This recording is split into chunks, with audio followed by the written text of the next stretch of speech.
प्रमुख कवि और उनकी रचनाएं, और हिंदी का सबसे इंपॉर्टेंट है क्लास 10 के लिए।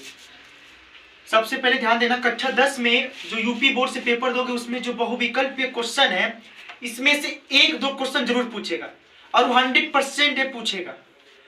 मैं आपको ऐसे कम से कम 5-10 क्वेश्चन दूंगा जो आपको इस वीडियो के माध्यम से आपको समझ आएगा, और मैं सबको कहूंगा कि एक बार थोड़ा सा ध्यान पे इसे ध्यान दीजिएगा, ठीक है।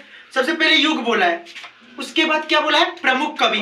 मतलब इस युग में कौन से प्रमुख जो कवि हैं उनका नाम बताना है। क्वेश्चन आपको ऐसे बनेगा कि भारतेंदु युग के प्रमुख कवि का नाम लिखिए। मतलब जो भारतेंदु युग में कौन कौन से कवि थे, समझ आ रहा है ना। तो ऐसे क्वेश्चन आपको 1 नंबर का दे देगा आपको कि सर भारतेंदु युग के कौन कौन से कवि हैं। तो सबसे पहले भारतेंदु हरिश्चंद्र और श्रीधर पाठक, ये दोनों लोग किस युग से कवि हैं। एक तो तुम लोग को ऐसे ही याद हो जाएगा, क्योंकि एक भारतेंदु हरिश्चंद्र है और एक राजा हरिश्चंद्र को जानते हो ना तुम लोग, और एक भारतेंदु युग, याद ही हो जाएगा।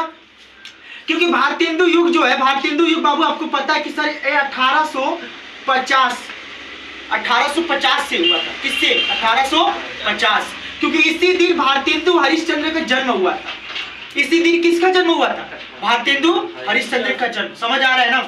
तो भारतेंदु युग के बाबू जो प्रमुख कवि वो कौन है? भारतेंदु हरिश्चंद्र और श्रीधर पाठक। और इनकी रचनाएं थी, कौन सी रचनाएं थी?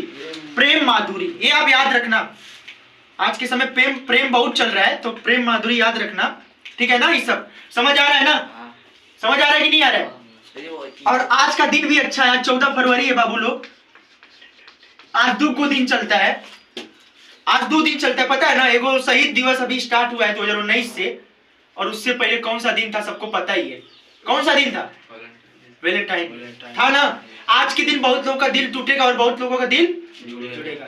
तो हम लोग जोड़ने वाले नहीं है, हम लोग क्या है ना, टूटेगा ना जुड़ेगा, जैसे थे वैसे रहे। समझ आ रहा है ना। अब आगे ध्यान दो, द्विवेदी युग, ये वाला समझ आया ना। देखो भारतेंदु युग बाबू, तुम आप लोग भारतेंदु हरिश्चंद्र से याद कर सकते हो, एकदम ध्यान देना। और एक राजा हरिश्चंद्र का नाम भी जानते हो, इनका पूरा नाम भारतेंदु हरिश्चंद्र है, ठीक है ना। अब द्विवेदी युग, अब इसका तो भैया कौन नहीं जानेगा, मैथिली शरण गुप्त थे इसमें, और भी कवि हैं। और उनकी रचना सबसे बड़ी क्या है, नाम सुने हो? साकेत। सुने हो कि नहीं? ठीक है, इतना उतारो।